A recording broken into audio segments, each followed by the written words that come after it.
कशा आहात तुम्ही सगळे? मजेत ना? आज आवीला सुट्टी होती, सो म्हणतं चला थोडंसं वॉक करता येईल आणि तिला पण सायकलिंग करायला. घरात खूप त्रास देत होती, तर आजचा असाच असणार आहे व्लॉग. पण हे बघा ना, आणि खूप छान दिसते, फ्रेश वाटतं एकदम. तर चला. आणि इथला माझ्या घराजवळचा एक फॉरेस्ट टाईप असं हे लोकेशन आहे. खूप सुंदर आहे, वॉक करू शकतो, सायकलिंग करू शकतो मुलांना घेऊन. तर एवढं मस्त आहे, वाटतं आता फ्रेश वाटतं एकदम. कारण आता सकाळीच पाऊस येऊन गेला आहे.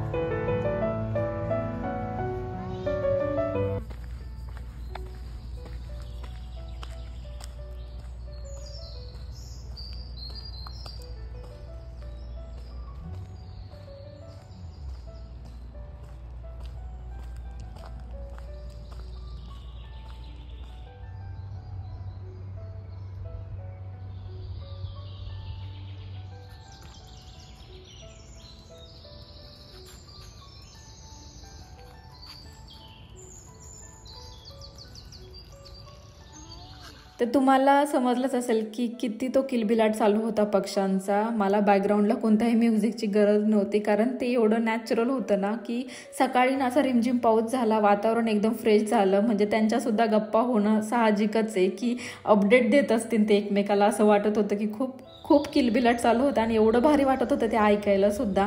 त्याच्यामुळं मी एका ठिकाणी मस्त अशी थांबून त्यांचा व्हिडिओ शूट करत होते. पक्षी तर काय एक पण मला दिसला नाही, पण त्यांचा जो आवाज होता ना तो कानावर सारखा पडत होता. आणि अवीसुद्धा एका ठिकाणी थांबून ते ऐकत होती.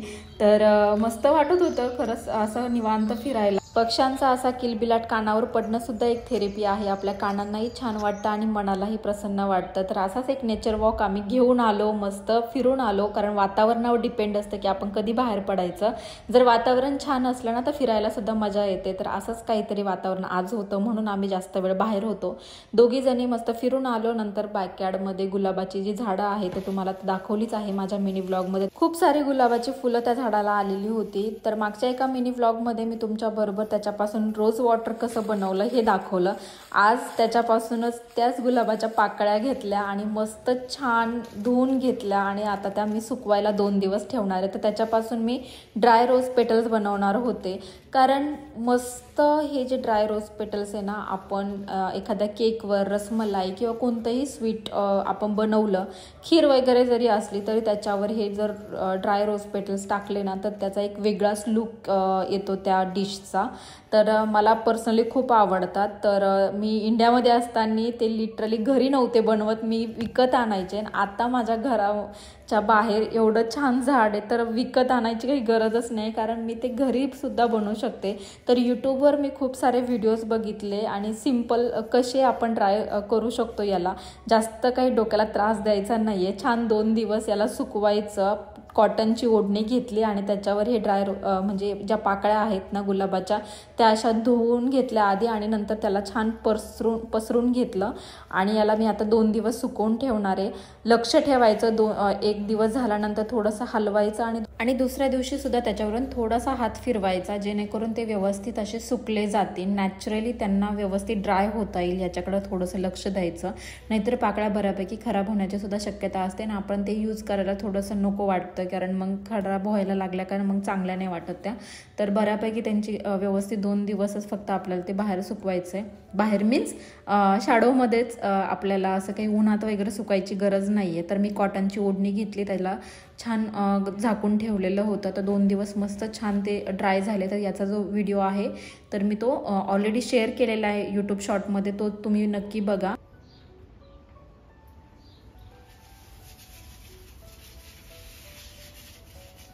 दुपारी मस्त ऊन पडलं तर म्हटलं इंडोर प्लांट्सला थोडंसं ऊन दाखवलं गेलं पाहिजे, कारण 2-3 दिवस असं रिमझिम पाऊस पडत होता, तर मी झाडं बाहेर आणली नाही आणि त्यांना थोडंसं उन्हाची गरजच असते प्रत्येक झाडाला.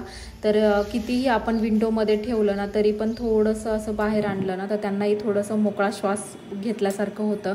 काही प्लांट्सला चालत नाही, पण मी थोड्या वेळ तरी बाहेर आणून ठेवते, कारण मी पण एक नवीन माळी आहे, तर मलाही भीती वाटते की झाडांना काही नको व्हायला, कारण मला बऱ्यापैकी गोष्टी माहिती नाही झाडांबद्दल की यांची काळजी कशी घ्यायची. पण बऱ्यापैकी मी आता सर्च करायला लागली गुगलवर, यूट्यूबवर व्हिडिओज बघते की कसं करायचं, काय करायचं झाडांच्या बाबतीत, कारण इंडोर प्लांट्सची काळजी घेणं आणि आउटडोर प्लांट्सची काळजी घेणं थोडंसं डिफिकल्ट जातं आहे मला. पण बऱ्यापैकी मी फ्रेंड्सबरोबर डिस्कस करत असते की काय काय करायला पाहिजे, कोणतं फर्टिलायझर यूज करायचं, कंपोस्ट कधी घालायचं, माती ज्यावेळेस रिपॉट करायची असे आपल्याला एखादं प्लांटचं त्यावेळेस काय प्रोसेस असते. म्हणजे आय नो आपल्याला असं वाटतं की ह्या खूप आमच्या बेसिक गोष्टी आहे, पण जर आपण प्रॉपर व्यवस्थित जर केलं ना तर झाडांनासुद्धा बऱ्यापैकी म्हणजे आपण लक्ष देऊ शकतो आणि झाडंसुद्धा चांगले ग्रो होऊ शकतात. कारण इथलं जे वेदर आहे ना तर म्हणजे खूपच खराब आहे. मी म्हणन की 6 महिने कंटिन्यू थंडी असते, त्याच्यामध्ये झाडं जगवायची कशी हे जास्त टेन्शनचं असतं. म्हणून त्या भीतीने कधी कधी ही झाडं आणली जात नाही घरामध्ये, कारण विंटरमध्ये झाडं खराब होण्याचे खूप चान्सेस असतात, कारण त्यांना वेळच्या वेळी सगळ्या गोष्टी भेटतील की नाही, वेळच्या वेळी ऊन आलं पाहिजे. काही झाडं शॅडोमध्ये जगतात, तर काही झाडांना बऱ्यापैकी उन्हाची गरज असते. तर ह्या भीतीनेच बऱ्यापैकी टेन्शन येतं की एवढी झाडं घ्यायची खरी, पण मग ती जगवली पण पाहिजे. तर मी काही ही सगळी झाडं नर्सरीमधून आणलेली नाही आहे. मला काही गिफ्ट्स आलेली होती आणि काही झाडं मी स्वतः घेतलेली आहे, काही ऑफरमध्ये होती. कारण ज्यावेळेस असं नवीन आपण काहीतरी गोष्ट लक्षात घेण्याचा प्रयत्न करतो ना की आपल्याला झाडं जगवायची आहे, तर आपण आधी थोडंसं बेसिक आपल्याला त्याच्याबद्दलचं नॉलेज यायला पाहिजे. तोपर्यंत आपण जास्त खर्चाचं काम न करता आपण बेसिक झाडं घरात आणूया, जेणेकरून ती म्हणजे जगण्यासाठी त्यांना जास्त काही करायची गरज पण नाही आहे. तर मी अशीच काही झाडं घेऊन आलेली होती. नेक्स्ट टाईम मी बऱ्यापैकी झाडांना अजून मी घेऊन येण्याचा प्रयत्न करणार आहे, कारण मला झाडं आता खूप आवडायला लागलेली आहे. तर पण मग त्यांची काळजी पण तेवढीच घेतली गेली पाहिजे. सो आता प्रॅक्टिस चालू आहे झाडांची काळजी घेण्याची, कारण हे फर्स्ट इयर आहे माझं इथलं. इंडियाला असताना ह्या सगळ्या गोष्टींची गरज पडत नव्हती, कारण घरामध्ये ऑलरेडी खूप सारी माणसं होती काळजी घ्यायला झाडांची. माझ्या घरी खूप सारी म्हणजे सासरी तर खूप झाडं आहेत, पण कधी त्यांच्याकडे लक्ष द्यायची गरजच पडली नाही. पण इथं आल्यानंतर हे माझं फर्स्ट इयर म्हणजे पहिलंच वर्ष आहे, आणि त्यावेळेस घर झाल्यानंतर आम्ही हे घरामध्ये असं झाडांची थोडंसं म्हणजे काळजी घ्यायचा प्रयत्न करतोय. तर बॅकयार्डमध्ये तर वेगळं काही करायची गरज नव्हतीच, मला ऑलरेडी सगळं काही झाडं वगैरे ऑलरेडी होते, तर आम्हाला असं काही जास्त म्हणजे सगळं सेटअप करायची गरज नाही पडली. पण इंडोर प्लांट्स किंवा वेगवेगळे प्लांट्स मला जिथं नर्सरीमध्ये आवडले एखादं छोटं मोठं, तर मी ते नक्की घेऊन येते. तर असा होता आजचा हा शॉर्ट बट स्वीट असा व्लॉग. तुम्हाला आवडला का मला नक्की सांगा. जर तुम्हाला माझा हा व्लॉग आवडलास तर प्लीज लाईक नक्की करा. लाईक केल्यानंतर ज्योतीला थोडंसं मोटिवेशन मिळतं नवीन व्लॉग घेऊन येण्यासाठी, तर तेवढा एक सपोर्ट नक्की करा. लाईक करायला मात्र विसरू नका, आणि जर माझे व्लॉग आवडत असेल तरच सबस्क्राईब करा. तर भेटूया आपण अशाच नवीन व्लॉगमध्ये. तोपर्यंत स्वतःची काळजी घ्या, आणि हो, व्हिडिओच्या एंडला जे मी ड्राय रोज पेटल्स बनवले ते नक्की बघून जा. भेटूया पुढच्या व्लॉगमध्ये. बाय.